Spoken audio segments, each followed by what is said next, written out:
बिहार गौरवशाली इतिहास और असीम संभावनाओं वाला प्रदेश।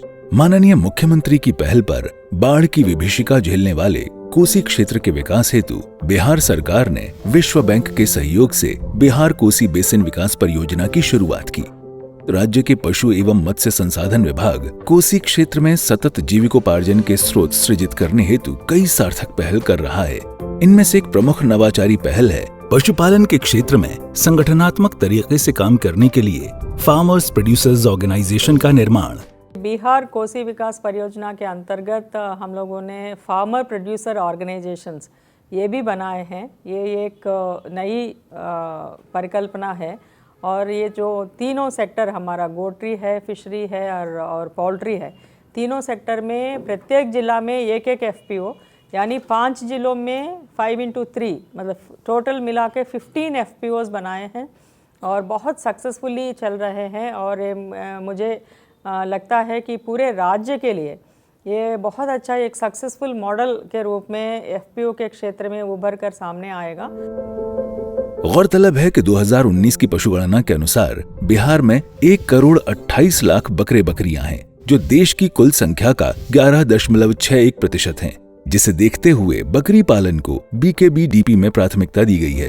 परियोजना द्वारा कोसी क्षेत्र के बकरी पालकों को संगठित कर समुचित लाभ पहुंचाने के लिए इस क्षेत्र के सभी 5 जिलों में एक एक FPO का गठन किया गया है। कोसी क्षेत्र में FPOs के कार्य धरातल पर साफ साफ दिखाई दे रहे हैं। अररिया स्थित FPO के निदेशक मंडल के सदस्य पवन कुमार इसके बेहतर उदाहरण हैं।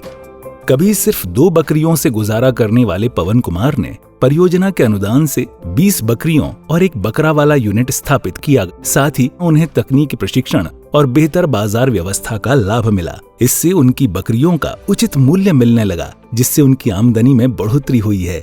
इस योजना के बाद हम बहुत बदलाव आया है। जैसे हमको FPO के तहत सारा मेडिसिन समय समय पर उचित दर पे मिलते जा रहा है और बकरी खरीद बिक्री करने में भी हमको परेशानी नहीं होता है। जो भी आगे हम पहले बेचते थे तो दाम सही नहीं लगता था, अब समय से वजन करके FPO को देते हैं और सही मूल्य प्राप्त होता है और हम बहुत खुशहाल हैं। परियोजना द्वारा FPOs के निर्माण में इस बात का विशेष ध्यान रखा गया कि FPO की कमान वैसे विशेषज्ञ के हाथों में हो जिन्हें इस क्षेत्र की बारीकियों की भली भांति समझ हो। परियोजना द्वारा शुरुआती मदद के रूप में प्रत्येक FPO के लिए सीड मनी के रूप में 25 लाख रुपए स्वीकृत किए गए, जिसे 2 किश्तों में दिया गया। प्रत्येक FPO को 25 लाख रुपए की सीड मनी की अनुशंसा है, जिसमें हम लोग प्रथम ट्रेंच के रूप में 15 लाख रुपया दिए हैं और एडमिनिस्ट्रेटिव कॉस्ट के रूप में 6 लाख रुपया दिया गया है। इस राशि का यूटिलाइज करने के बाद इन्हें फिर अगला ट्रेंच भी दिया जाएगा। FPOs में छोटे बकरी पालकों को शेयर होल्डर बनाकर उन्हें ओनरशिप का एहसास दिलाया गया है। यही शेयर होल्डर अपने BOD और प्रमोटर का चयन करते हैं। BOD अथवा उनके अनुपस्थिति में प्रमोटर के निर्देशानुसार CEO कार्य करते हैं। सभी FPOs को वैधानिक पहचान दिलाने के लिए कंपनी एक्ट 1956 के तहत निबंधित कराया गया है। जब हमारी कंपनी बनी सर, तो कंपनी बनने के बाद जब हम लोग किसानों को एक समूह बना करके, जिसको कि PG समूह कहते हैं, हम लोग FIG ग्रुप का निर्माण किए। सबसे पहले तो बकरी का जो ट्रीटमेंट वगैरह सब है वो सब समय पे हो पा रहे हैं और उनको सर सेल परचेज में भी परेशानी नहीं हो रही है। कंपनी के जो शेयर होल्डर शेयर जो लेते हैं उनको सर बेनिफिट ये भी है कि हमारे कंपनी के जितने प्रॉफिट होते हैं उस प्रॉफिट में से भी सर उनको शेयर दिए जाते हैं। परियोजना की मदद से DNS पटना, ICAR पटना और KVKs में बकरी पालकों को प्रशिक्षण दिलवाया गया। ऐसे ही एक प्रशिक्षण प्राप्त बकरी पालक हैं नीरज कुमार। सुपौल के रामदत्त गोट मार्ट प्रोड्यूसर कंपनी के एक सदस्य नीरज कुमार पहले शादी समारोह में घोड़ा चलाकर जीवन यापन किया करते थे। परियोजना की मदद से आज बकरी पालन को अपना मुख्य व्यवसाय बना चुके नीरज कुमार अपने क्षेत्र के FPO की मदद से अब आत्मनिर्भर हैं और प्रशिक्षण प्राप्त कर स्वयं कृत्रिम गर्भाधान भी कर रहे हैं। बकरी पालन सर शुरू किए तो बहुत अच्छा लगा सर। इससे हमने 10 लाख रुपया कमा लिए हैं सर, 4-5 साल में कमाए हैं। और सरकार जो योजना चलाई है बहुत अच्छी है सर। अकेले आदमी भी कर सकता है सर, घर पे अपना धंधा अपना करते हैं, बाहर जाने की कोई जरूरत नहीं है। आज FPOs बैकवर्ड लिंकेज के तहत बकरी पालकों को दवाइयाँ, तकनीकी सहायता, स्वास्थ्य कैंप, डीवर्मिंग, वैक्सीनेशन और साइलेज का प्रशिक्षण प्रदान कर बकरी पालन की लागत घटा रहे हैं और उत्पादन बढ़ा रहे हैं। वहीं फॉरवर्ड लिंकेज के तहत टीएसए के सहयोग से एफपीओज ने बकरी पालकों की बाजार तक सीधी पहुंच सुनिश्चित की है, जिससे बिचौलियों की भूमिका समाप्त हो गई है। अब बकरियों की खरीद बिक्री सीधे बकरी हाट में सबके सामने वजन के आधार पर की जा रही है, जिससे बकरी पालकों को अपने पशुओं का उचित मूल्य मिल रहा है और जिससे उनकी आय में गुणात्मक वृद्धि हो रही है। परियोजना द्वारा उन्नत नस्ल के बकरी पालन को बढ़ावा देने के लिए इस क्षेत्र में कृत्रिम गर्भाधान के प्रशिक्षण की भी शुरुआत की गई है।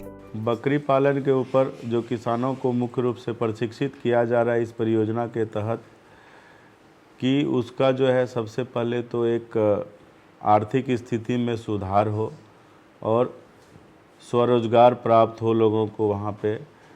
दूसरा, इस प्रशिक्षण में एआई का भी उसको ज्ञान दिया जा रहा है कि आप अपने नस्ल का कैसे सुधार करिएगा और जो मोर्टेलिटी रेट है उसमें कैसे कमी लाइएगा।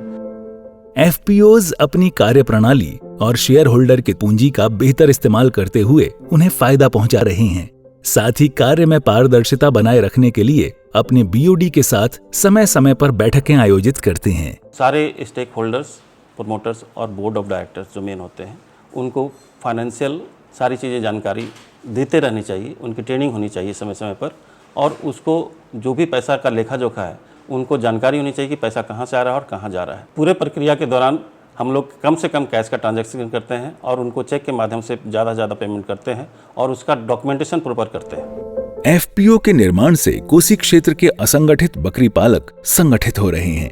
कोसी के 5 जिलों में अब तक 6,350 बकरी पालक एफपीओ से जुड़ चुके हैं, जिनमें 1,691 बकरी पालक शेयर होल्डर भी हैं। इन एफपीओज ने अपने कुल 4,38,000 रुपए के शेयर कैपिटल से अभी तक 4,17,10,136 रुपए बिजनेस वॉल्यूम जनरेट किया है और 8,63,642 रुपए का कुल लाभ कमाया है।